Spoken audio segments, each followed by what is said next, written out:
Amelia Bedelia doesn't just teach kids how to read, she teaches us adults how to vote. Hear me out. When I was a kid, I loved Amelia Bedelia, the children's books that feature the quirky but lovable maid and her constantly confused antics. Amelia Bedelia takes every instruction she is given hyper-literally, to disastrous results. She is told to draw the curtains in the living room and sits down with a pad of paper and pencil and draws them. She is told to plant the bulbs for spring and plants light bulbs into the dirt instead of flower bulbs. Amelia Bedelia makes kids and grown-ups laugh because her responses to basic tasks are ridiculously silly. Even little kids can tell that she doesn't understand what she's supposed to do. Amelia is constantly getting into these antics because she misunderstands the task at hand. She's trying to do the right thing, but there's a disconnect between the job she's been given and the work she actually does. She misunderstands the tools she's given, and so she uses them incorrectly. The same is true for many of us in our voting. Before we even get to policy questions, how Christians should think about immigration or housing or education policy, we need to make sure we're rightly understanding this tool. What is a vote? How should we use it? First, a few things that a vote is not. A vote is not an expression of your identity. Your vote cannot possibly represent everything you care about, let alone who you are as a person. A vote is always limited. We have certain options before us, options that came to us through a complicated process of primaries and party politics that we did not control. And any vote for a human being is going to involve prioritizing certain values and policies over others. Because no one person encompasses everything you believe, let alone everything good and right.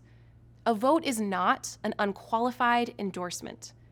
Voting for someone means that you think they are the best candidate of the available options, not that you believe them to be flawless, chosen by God, or correct on every issue.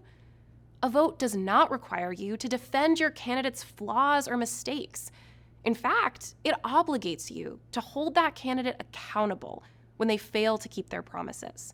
You can vote for someone you profoundly disagree with, and nothing about your vote requires that you ignore or hide those disagreements. A vote is not separate from your faith and values. While no vote can encompass everything you believe, your faith does not exist in a separate sphere from political life.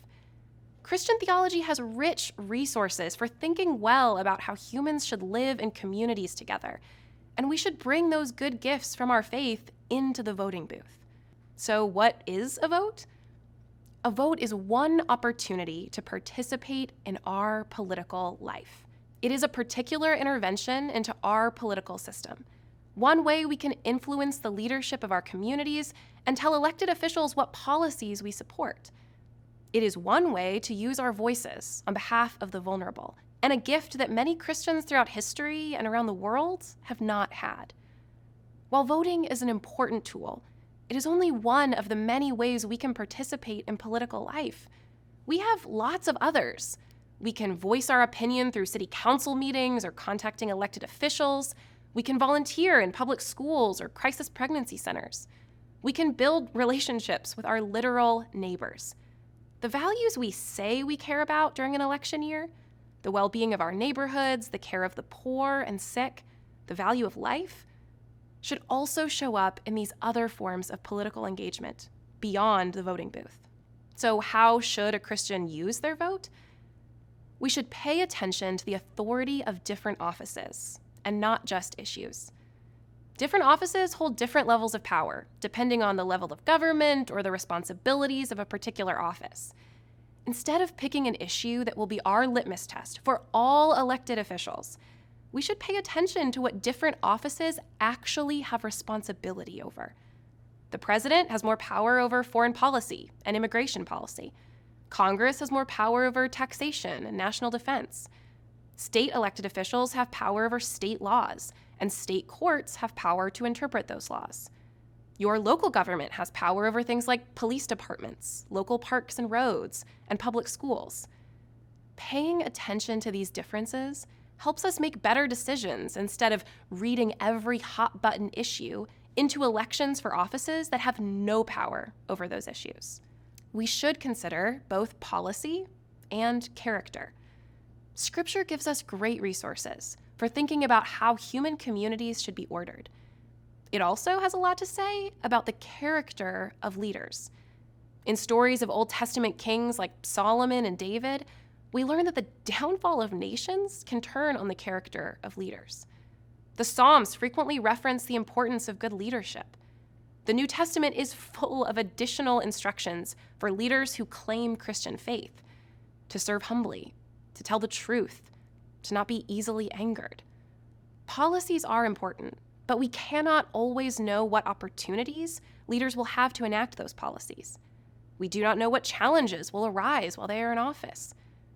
Christians should feel free to support candidates they do not perfectly align with on policy if they believe those candidates will act with integrity. We should pay attention to what is motivating our vote. We will not vote perfectly. We will elect representatives that fail to lead well, support policies we think will serve people and that fail to do so.